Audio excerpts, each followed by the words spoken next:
Hello again. It's been so long, I've missed you. All right, so I'm going to talk about Merkle Tree Certificates a little bit, which are what if we could redesign the Web API to be sort of post-quantum native, and what would that mean?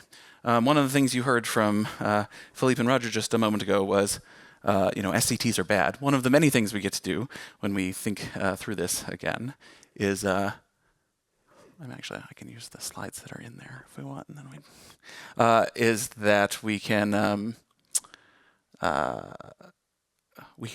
get rid of the original sin that we had of SCTs previously. Oh, look, there we are. Excellent. Once again, I'm Joe. I'm an engineering manager on Chrome. I still don't do any real work, but especially for MTCs, I don't do any real work. I'm presenting work today that is actually authored by some people who are in this room, but all the people on the left and all the people on the right are also doing real work here. So all the kudos to them and none to me. That also means that I'm probably going to say something stupid, and then you can call me out on it during the questions period, and then we will all laugh at me together.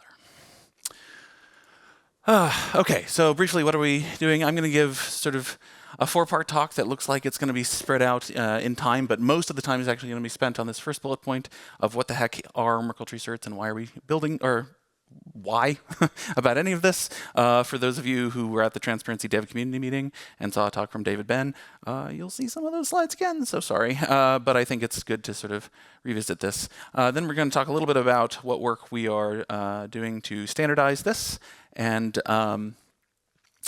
then some experiment that we're running between Chrome and Cloudflare, which will give us some working code in relatively soon here. And then MTCs are a protocol, kinda. There's still a bunch of open policy questions to be had. So I'm going to talk a little bit about what that might look like from Chrome's perspective. All right. Sorry, my monitor isn't working here, so I have to make sure we're all synced. So briefly, post-quantum. The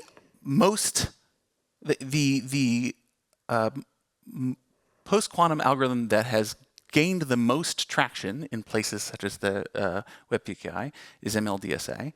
MLDSA 44 is the smallest variant of them. And if we just look at what would happen if we swapped out algorithms that we're using today for MLDSA, you'd discover that our public keys and our signatures both grow by a lot. And that's a problem for a couple of reasons, but we tend to put these things everywhere because they used to be cheap. And so that has a big impact on things like the size of our TLS handshakes, where we have 3 or more signatures and 1 or more public keys. And that kind of sucks when you're when all of them are huge. It also sucks for CT logs in particular, because CT logs get a lot bigger because the individual entries get a lot bigger. In CT logs right now, we log 2 types of certs. We have these pre-certs, which only have 1 key and 1 signature-ish. And then often we have final certs that have embedded SCTs in them, in which case the number goes up even more. So if we just moved to MLDSA, we would expect CT logs to grow by about 8.3 times in size with no other changes today. That's a big change, especially when you consider that it's happening at the same time that certificate lifetimes are getting shorter, which is already going to increase the load on CT logs. Okay, so what are MTCs? MTCs sort of flip the script and say, actually, if I'm a CA issuing a certificate, including this certificate in the log is the act of issuing. Ooh, I can see my monitor now. This is great. Thank you so much. It is the act of issuing the certificate. It's not the signature on the certificate itself. So in the old world, we used to sign a certificate and then submit it to the log, and now we issue the certificate by including it in the log, and then we sort of sign the log instead, if that makes sense. So what does that look like in practice? CAs are each going to run their own issuance log, which contains these log entries. Then the CA signs checkpoints on the tree, and then the CA can go and push these checkpoints out to witnesses or mirrors or other things and collect co-signatures back, and that becomes the signature that becomes what is included in the certificate, which is the set of co-signatures that we just collected, along with an inclusion proof in that tree. So no SCTs quite in this world. We actually get the inclusion proof. The log index here also becomes a serial number. There are a couple of other interesting tidbits about how we've structured this that are mostly unimportant. The key thing to keep in mind here is that we get rid of this sign then log operation and replace it with a log then sign the log operation. Once this certificate makes it to a client, say a Chrome client, Chrome will do a similar set of policy checks that it does today with a traditional certificate. It will verify that it'll double check that inclusion proof, and then it's going to check those signatures to make sure it's from a CA that it recognizes, and it's going to check the signatures from mirrors to make sure that it's mirrored adequately. Okay, so why this design? It has a bunch of nice properties. I'm just going to highlight 3 of them very quickly. And let's step through these together. The first one is that it makes the log entries in the CT log way smaller because we can remove all the expensive stuff. We throw out all of the per entry signatures, and we replace all the public keys with hashes, which are nice and small. Again, this is possible because the existence in the log is itself enough to give that non-repudiation property that we got from the signature previously. This change, if enacted today, like if instead of our current WebPKI, we moved to this sort of log structure, we would get an 11x decrease in the size of the logs.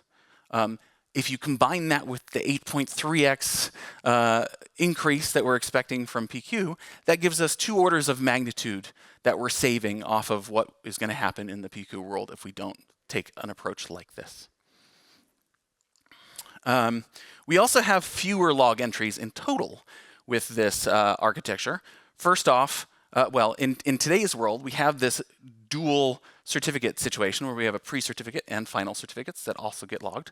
And then we also have this situation where every certificate can be logged basically everywhere to every CT log. And that means if you're a monitor, you have to go and download every certificate in practice about 2n times, where n is the number of logs that are active for a given period, which kind of sucks.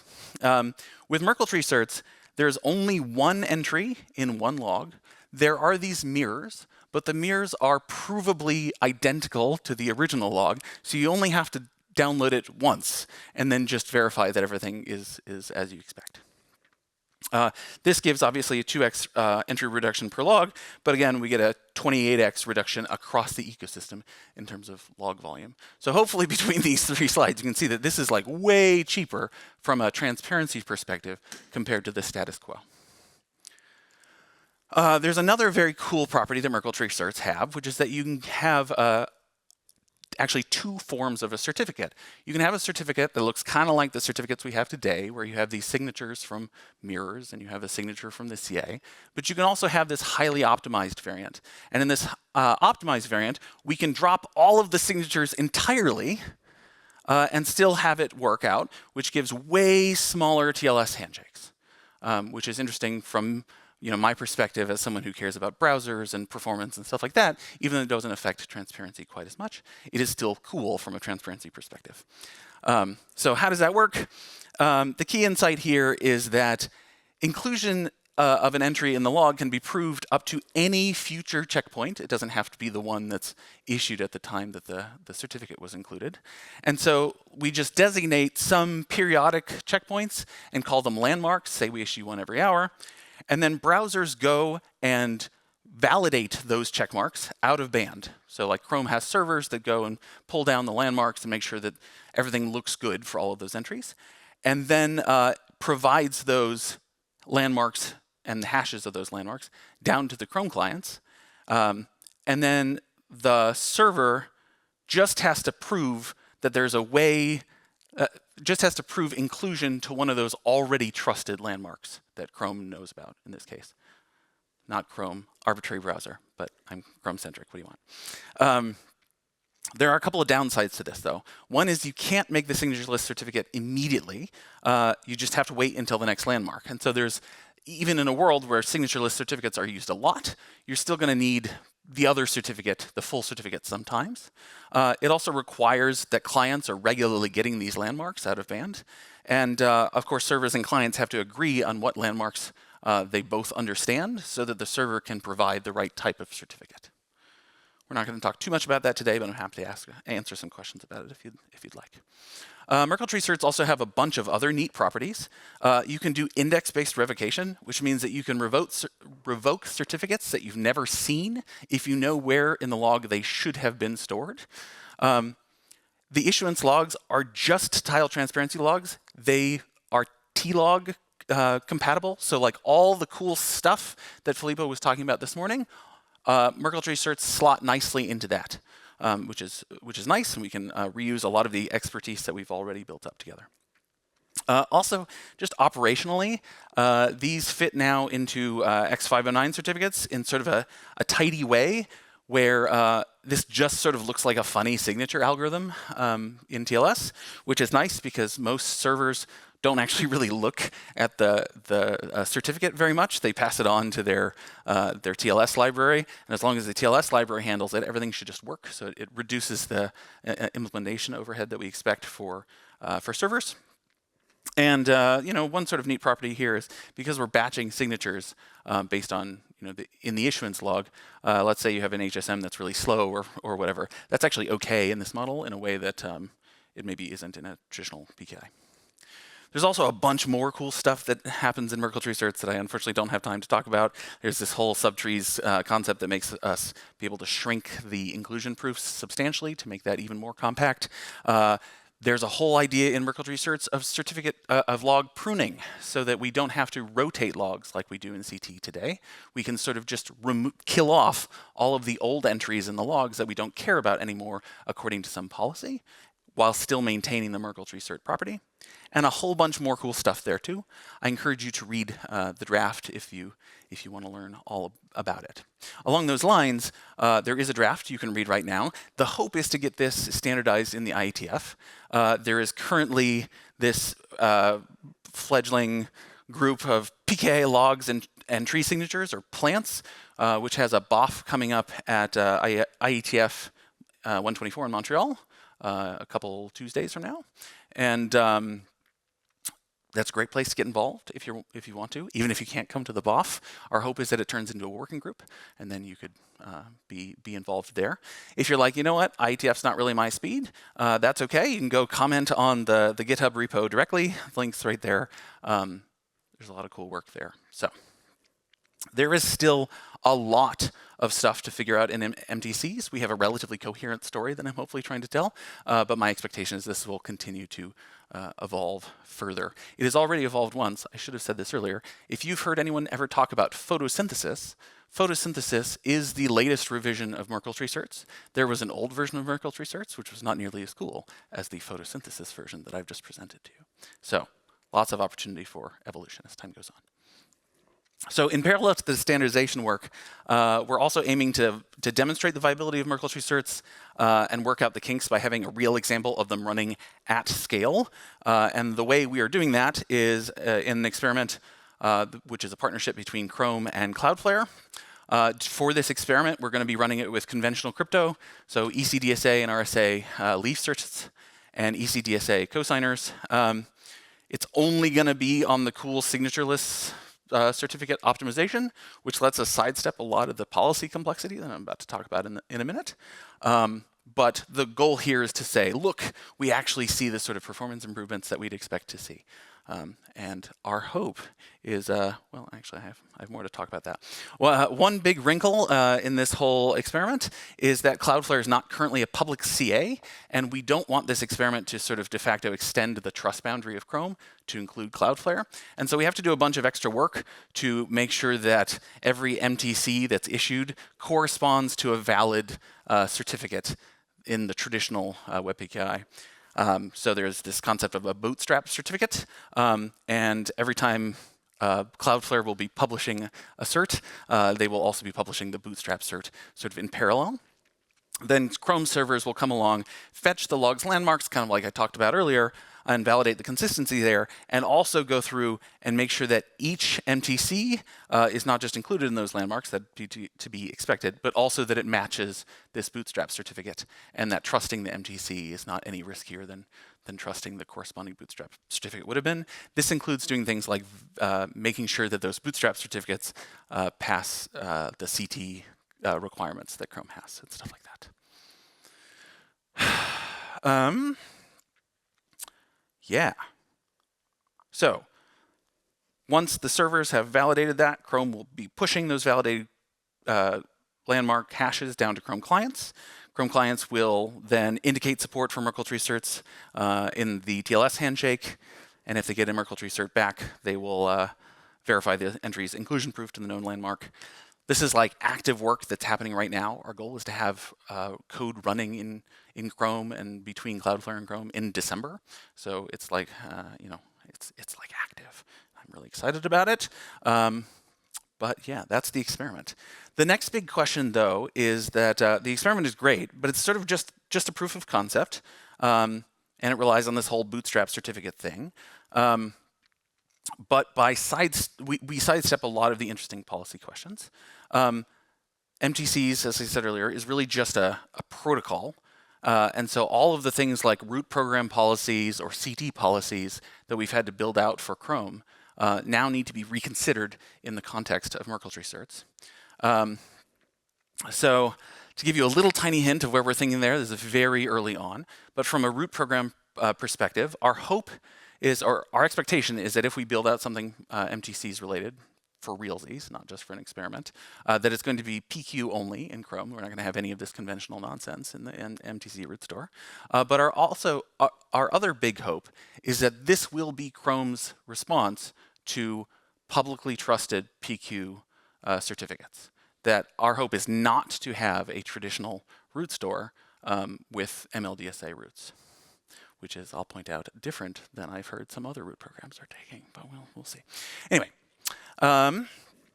so then we get to like more of the CT policy half of the equation. There are a bunch of degrees of freedom here that we get to reconsider that we haven't reconsidered or haven't had a chance to consider before. One policy that we could take is just sort of mirrors doing double duty here. That's poor choice of words on my part. We could duplicate what we do for CT today and require that CAs get co-signatures from two third-party CT or two third-party MTC mirrors, and then we would have an ecosystem of mirrors, just like today we have an ecosystem of logs in CT. We could also recognize that CAs have their own log, and so maybe we say, well, as long as the CA can operate that log and have it be available publicly, according to our expectations, we can actually drop one of those co-signature requirements and say, you actually only need to get one mirror. You count as a copy, and then the mirror counts as a copy, and then you still have two copies out on the internet. So that's sort of the top right option. The advantage there is that it's a smaller certificate in the signatured version of the certificate, the full certificate. The downside is that it requires that CAs pick up that slack and actually offer an available log. You can also imagine more aggressive options, like what if instead of having this third-party ecosystem of logs, we instead require that, or the standard is that UAs spin up mirrors, and then we have a policy that looks kind of like today's CT policy, but instead of having logs operated by third parties, they're operated by the browsers or something similar to that. This is great, in my opinion, because UAs have an incentive to do this right now, and it's sort of running a log is a pure cost center. So we've talked in the past about the difficulty of finding folks to volunteer to run logs, and this sort of sidesteps that problem. We could even take a more aggressive position and say, actually, if you want your cert to work in Chrome, you can go register it with Chrome's mirror. Or if you want it to work in Firefox, you go register it with Firefox's mirror. And one of the things that MTCs allows is for you to negotiate what certificate you want to provide to the client. And so you could actually provide different variants of the certificate to each different browser and have it still work everywhere.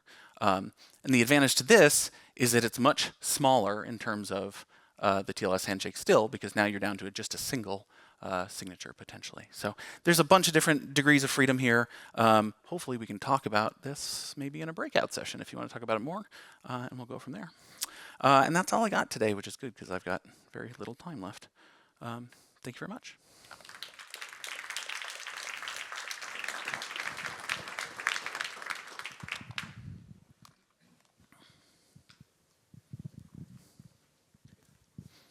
I believe that like Chrome enterprise settings can like make it possible for you to disallow specific routes from the Chrome root store. And this would maybe impact the Cloudflare test, because then you can't on a server tell what certificates would be accepted. I don't actually think there's an enterprise policy that lets you remove individual routes from our root store. But okay, maybe I'm just wrong about that.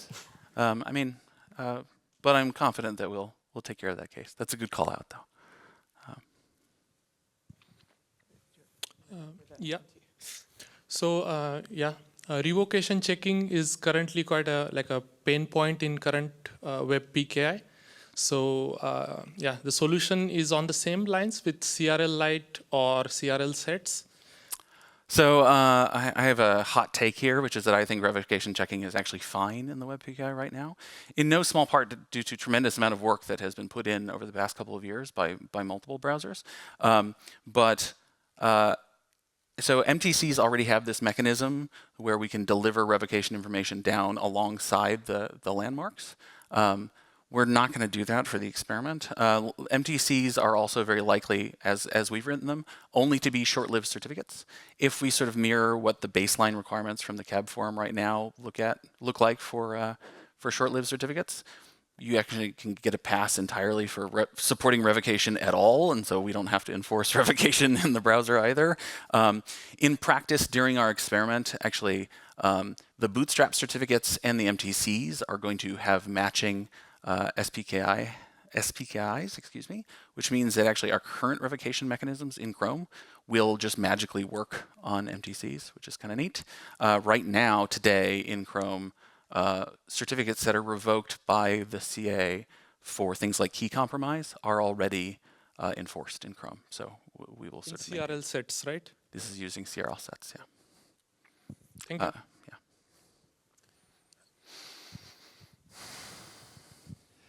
Is it too early to ask you for an ETA on when public CAs should need to implement this?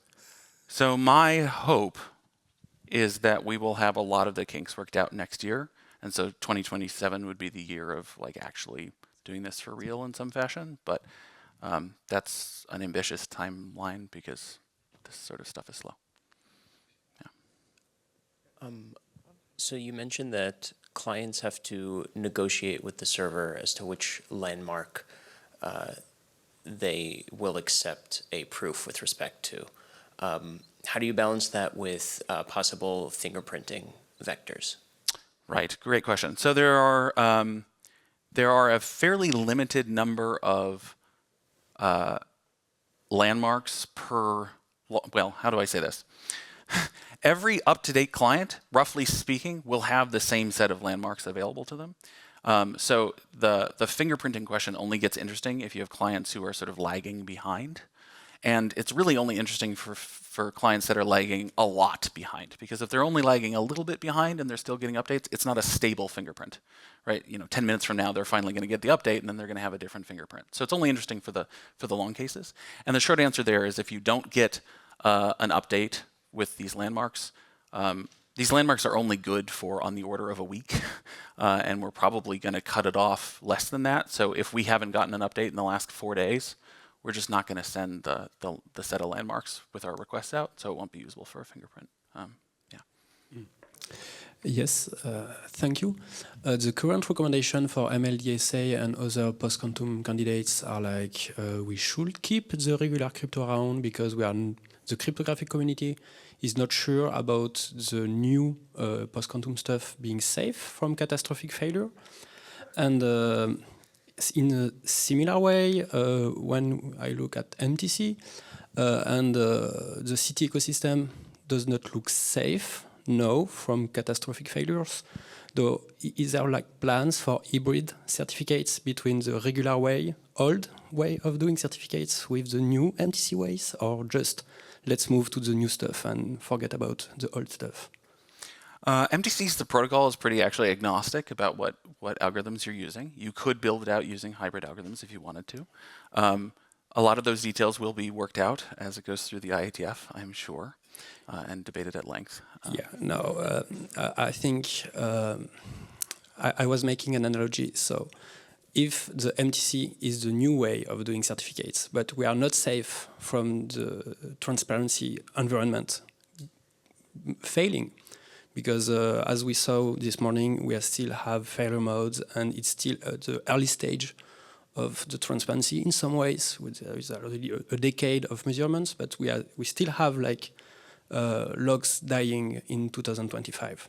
Yeah. So what happens if tomorrow like the MTC logs die and we cannot recover from that? Will we have still like regular signatures in our certificates to be able to resume the works, or? So there's a lot of work to be done in terms of making sure that there's enough sort of wiggle room so that when a CA screws up, that it doesn't cause catastrophic failures for them or their customers. There is a significant increase in the stakes are higher that you run your MTC log better than we are running CT logs today, and that's probably unavoidable. The best thing I can say here is we've got some time yet to figure this out. I think we've seen tremendous improvements in terms of reliability of logs in the past 2 years, and I think that even if we were to build out MTCs tomorrow and have them be ready, like it's going to be a while before in the public web PKI, PQ certs are really at critical mass in some senses. So that's a risk. I think we've got some time to figure it out, and I don't think things are as bad as they could be. Yeah. Joe, in your presentation, you sort of mentioned supplanting HSTS as well. I don't think you have time to talk about it, but could you give us a couple of sentences on what you might envisage there? So I don't think I mentioned HSTS except for mentioning that it's something that my team is within our team's remit. I don't like HSTS, but I'm not yet sure if MTCs will play into that, other than I hope that we're in a HTTPS, basically universal HTTPS world by the time that MTCs are the law of the land. Absolutely. I mean, being HTTPS only seems pretty much definite, but being PQ only? Yeah, like so tricky. There is not a world where we're in. There is very likely to be something that looks kind of like HSTS preload for PQ. That's some flavor of that is unavoidable. We have not investigated that at great length. It's a good question. Yeah, so have you considered something sort of HSTS-like to require the use of landmarks? Because it seems to me that would provide a much stronger property than relying on co-signatures. That's interesting. I don't think we've considered that, but we could. It changes the way that you get and use your certificates in a major way, and so it's not something that you'd want folks to adopt without due consideration. But I don't hate it. Yeah, that's one of the many questions we can answer together if you want. Yeah, make noise in the working group. Yeah, and then actually I had one other question, which was for this Cloudflare experiment. Will the logs and the landmarks be public so that monitors can monitor them?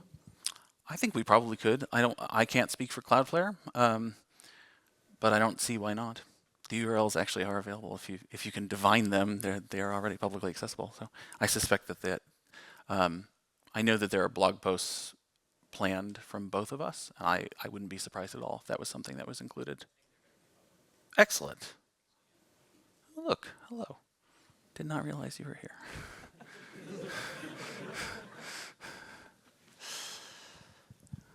I think the last question. As I understood it, the landmark would be a tree head, right? then it would make sense to distribute that together with the log signature and co-signatures.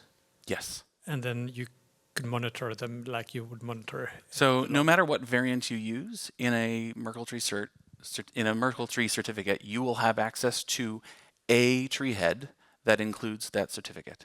It may just be some random checkpoint that was issued at the same time as the certificate was issued, in the case of the full certificate, or it might be a landmark that happens sometime later in the event of the signatureless variant.